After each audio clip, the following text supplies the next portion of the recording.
Hi കൂട്ടുകാരെ, എല്ലാവർക്കും സ്വാഗതം എൻ്റെ യൂട്യൂബ് ചാനലിലേക്ക്. ഞാനങ്ങനെ ചിദംബരം കുംഭകോണം യാത്രയെല്ലാം കഴിഞ്ഞ് തിരിച്ചെത്തി. അപ്പോൾ കുറച്ച് ഫോട്ടോയും വീഡിയോയൊക്കെ അവിടെ നിന്ന് എടുത്തിട്ടുണ്ട്. അപ്പോൾ കുംഭകോണം എത്തിയപ്പോൾ 4 മണിക്കാണ് അവിടെ അമ്പലനട തുറക്കുകയുള്ളൂ, ശേഷമേ കയറാൻ പറ്റുള്ളൂ. അപ്പോൾ 2 മണിക്കൂറുണ്ടായിരുന്നു. നല്ല 2 മണിയുടെ ചൂടിലാണ് നമ്മൾ എത്തിയിരിക്കുന്നത്. അപ്പോൾ ഒരു ജലയാത്ര നടത്താമെന്ന് പറഞ്ഞു നമ്മുടെ കോർഡിനേറ്റർ. അങ്ങനെ ഞങ്ങളൊരു ജലയാത്ര നടത്തി. ഈ ജലയാത്രയിൽ എല്ലാവരും സന്തോഷത്തോടെ, ഈ വെയിലൊന്നും ആർക്കും ഒന്നും പ്രശ്നമല്ല എന്നുള്ള രീതിക്ക് അങ്ങനെ പോവുകയാണ്. കണ്ടൽക്കാടിൻ്റെ നടുവിലൂടെയുള്ള യാത്രയാണത്.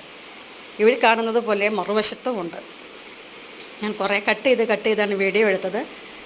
അപ്പോൾ ബാക്കി വീഡിയോ പുറകെ വരുന്നതായിരിക്കും. അപ്പോൾ എല്ലാവരും ഈ വീഡിയോ കണ്ട് ഇഷ്ടപ്പെട്ടാൽ എൻ്റെ ചാനലൊന്ന് ലൈക്ക് ചെയ്യുക, കമൻറ്റ് ചെയ്യുക, ഷെയർ ചെയ്യുക, സബ്സ്ക്രൈബും കൂടി ഒന്ന് ചെയ്തേക്കണേ.